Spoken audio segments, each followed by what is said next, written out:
আগামী 12 ফেব্রুয়ারি অনুষ্ঠিত হবে ত্রয়োদশ জাতীয় সংসদ নির্বাচন ও গণভোট। মনোনয়নপত্র জমা দেওয়ার শেষ সময় 29 ডিসেম্বর। সন্ধ্যায় জাতির উদ্দেশ্যে দেওয়া ভাষণে নির্বাচনী তফসিল ঘোষণা করেন প্রধান নির্বাচন কমিশনার এএমএম নাসির উদ্দিন। সকাল 7:30 থেকে বিকাল 4:30 পর্যন্ত চলবে টানা ভোট গ্রহণ। উৎসবমুখর শান্তিপূর্ণ নির্বাচন আয়োজনে সবাইকে আচরণবিধি মেনে চলার আহ্বান জানান সিইসি। বললেন, দৃঢ়তা ও নিরপেক্ষভাবে দায়িত্ব পালন করবে ইসি। তফসিল ঘোষণা করে নির্বাচন কমিশনকে শুভেচ্ছা জানিয়েছেন প্রধান উপদেষ্টা ডক্টর মোহাম্মদ ইউনুস। বিস্তারিত জানাচ্ছেন একরামুল হক সায়েম। 2026 সালের ফেব্রুয়ারি মাসের 12 তারিখ রোজ বৃহস্পতিবার 300 আসনে ত্রয়োদশ জাতীয় সংসদ সাধারণ নির্বাচন এবং একই সাথে জুলাই জাতীয় সনদ সংবিধান সংস্কার বাস্তবায়ন আদেশ 2025-এর উপর গণভোট অনুষ্ঠিত হবে। নানা জল্পনা কল্পনার অবসান ঘটিয়ে অবশেষে ভোটের ট্রেনে উঠল দেশ। ইতিহাসে প্রথমবারের মতো একই দিনে অনুষ্ঠিত হতে যাচ্ছে গণভোট ও জাতীয় সংসদ নির্বাচন। জাতির উদ্দেশ্যে দেয়া ভাষণের মাধ্যমে দুটি নির্বাচনের তফসিল ঘোষণা করলেন প্রধান নির্বাচন কমিশনার এএমএম নাসির উদ্দিন। ত্রয়োদশ জাতীয় সংসদ নির্বাচনের জন্য মনোনয়নপত্র দাখিলের শেষ তারিখ আগামী 29 ডিসেম্বর।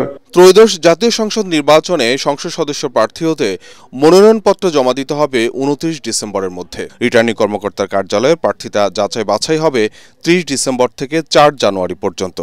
প্রার্থিতা প্রত্যাহারের শেষ দিন 20 জানুয়ারি আর প্রতীক বরাদ্দ হবে 21 জানুয়ারি। নির্বাচনী প্রচারণা চালানো যাবে 10 ফেব্রুয়ারি পর্যন্ত। মোনালিসা হেভি ফ্লো 15 পিস প্যাকেটের সাথে 8 পিসের একটি প্যাকেট একদম ফ্রি। প্রার্থিতা প্রত্যাহারের শেষ তারিখ 20 জানুয়ারি 2026 রোজ মঙ্গলবার। রিটার্নিং অফিসার কর্তৃক চূড়ান্ত প্রার্থী তালিকা প্রকাশ ও প্রতীক বরাদ্দ 21 জানুয়ারি 2026 তারিখ রোজ বুধবার। প্রধান নির্বাচন কমিশনার বলেন, গণভোট আর জাতীয় নির্বাচন একসাথে আয়োজন নতুন এক অভিজ্ঞতা। একই সাথে 2 ভোট আয়োজনে 1 ঘন্টা সময় বাড়ানো হয়েছে ভোট গ্রহণের। সকাল 7:30 থেকে বিকেল 4:30 পর্যন্ত চলবে টানা ভোট গ্রহণ। নির্বাচন কমিশন স্বচ্ছতা, নিরপেক্ষতা এবং দৃঢ়তার সাথে দায়িত্ব পালনে বদ্ধপরিকর। কমিশনের অংশ হিসাবে আপনারা নির্ভয়ে সততা ও নিরপেক্ষতার সাথে দায়িত্ব পালন করবেন। মনে রাখবেন, এ ব্যাপারে কোনো শিথিলতা বা গাফিলতি সহ্য করা হবে না। সিএসি জানান, নির্বাচন কমিশনের সক্ষমতা ও জবাবদিহিতা বাড়াতে দীর্ঘ 1 বছর কাজ করেছে ইসি। এবার পোস্টাল ব্যালটকে কার্যকর করতে তার কমিশনের উদ্যোগের কথাও তুলে ধরেন তিনি। প্রবাস থেকে ভোটদানের জন্য নিবন্ধন কার্যক্রম গত 18 নভেম্বর থেকে চলমান আছে। আগামী 25 ডিসেম্বর পর্যন্ত পোস্টাল ভোট বিডি অ্যাপের মাধ্যমে পৃথিবীর যে কোনো স্থান থেকে ভোটদানের জন্য আপনারা নিবন্ধন করতে পারবেন। আপনারা এই সুযোগ গ্রহণ করে ভোটে অংশ নিন, দেশ গঠনে আপনাদের অধিকার বুঝে নিন। ত্রয়োদশ জাতীয় সংসদ নির্বাচনে 300 আসনে ভোটার সংখ্যা প্রায় 13 কোটি। ভোট কেন্দ্রের সংখ্যা 42,761টি। আসুন আমরা আচরণবিধি মেনে একটি শান্তিপূর্ণ ও উৎসবমুখর নির্বাচন নিশ্চিত করি। শান্তিপূর্ণ সহাবস্থান এবং পারস্পরিক শ্রদ্ধা নিশ্চিত করে ভোটারদের বিশ্বাস ও আস্থা অর্জনই হোক আপনাদের লক্ষ্য। গণভোট ও সংসদ নির্বাচনে ভোটারদের সচেতনভাবে দায়িত্ব পালনের আহ্বান জানান প্রধান নির্বাচন কমিশনার। 2014 সাল থেকে টানা বিতর্কিত, অগ্রহণযোগ্য আর একতরফা নির্বাচনের কারণে জনগণের রায়ের প্রতিফলন হয়নি বিগত 3 সংসদ নির্বাচনে। প্রধান উপদেষ্টা ডক্টর মোহাম্মদ ইউনুস বলেছেন, ত্রয়োদশ জাতীয় সংসদ নির্বাচন হবে ইতিহাসের সেরা নির্বাচন। আর তফসিল ঘোষণার মাধ্যমে সেই নির্বাচনের আনুষ্ঠানিক কার্যক্রম শুরু করল নির্বাচন কমিশন। এখন দেখার বিষয়, ইতিহাসের সেই ভালো নির্বাচনের রেকর্ড তৈরিতে কতটা কার্যকর ভূমিকা পালন করে রাজনৈতিক দল, সরকার আর নির্বাচন কমিশন। ইকরামুল হক সায়েম, এটিএন বাংলা, ঢাকা। এদিকে ত্রয়োদশ জাতীয় সংসদ নির্বাচনে তফসিল ঘোষণা করায় সন্তোষ প্রকাশ করেছে বিভিন্ন রাজনৈতিক দল।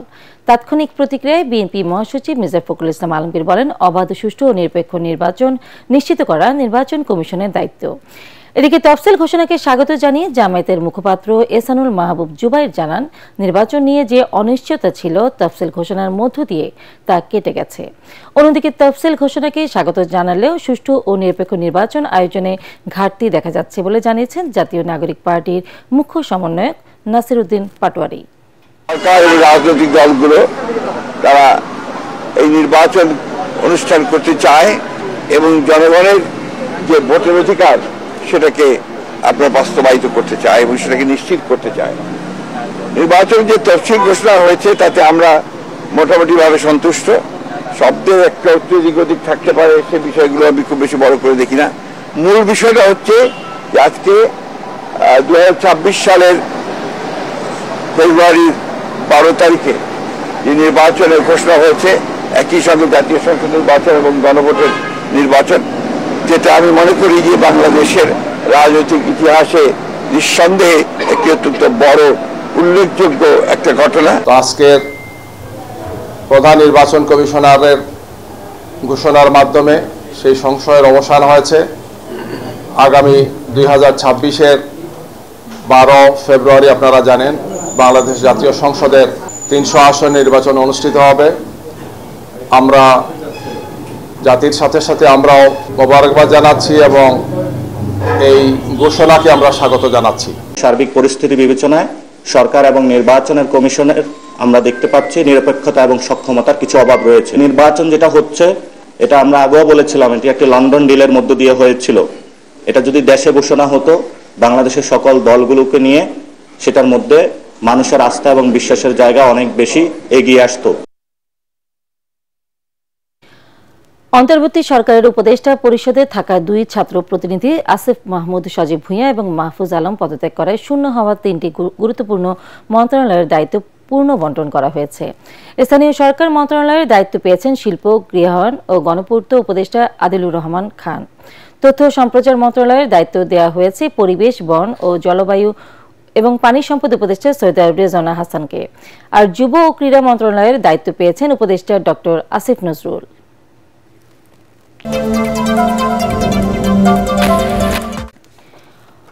অনেকে মিথ্যা আশ্বাস দিয়ে মানুষকে বিভ্রান্ত করার চেষ্টা করছে, তবে বিএনপি বাস্তবতার নিরিখে দেশ গড়ার পরিকল্পনা নিয়ে এগিয়ে যাচ্ছে বলে মন্তব্য করেছেন দলের ভারপ্রাপ্ত চেয়ারম্যান তারেক রহমান।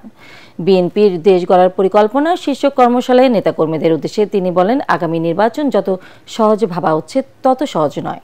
সতর্ক না থাকলে হুমকির মুখে পড়বে দেশের স্বাধীনতা ও সার্বভৌমত্ব। কামরুজ্জামান রাজীবের রিপোর্ট। রাজধানীর কৃষিবিদ ইনস্টিটিউশন মিলনায়তনে বিএনপির দেশ গড়ার পরিকল্পনা শীর্ষক কর্মশালায় ধারাবাহিকভাবে নেতাকর্মীদের সামনে তুলে ধরা হচ্ছে খাত ভিত্তিক পরিকল্পনার রূপকল্প।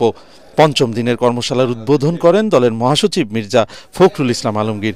এ সময় তিনি অপশক্তিকে রুখে দেওয়ার আহ্বান জানিয়ে তিনি বলেন, খুব শিগগিরই আসছেন তারেক রহমান, তার নেতৃত্বে বদলে যাবে দেশ। আমাদের নেতা খুব শিগগিরই আমাদের মাঝে আসবেন।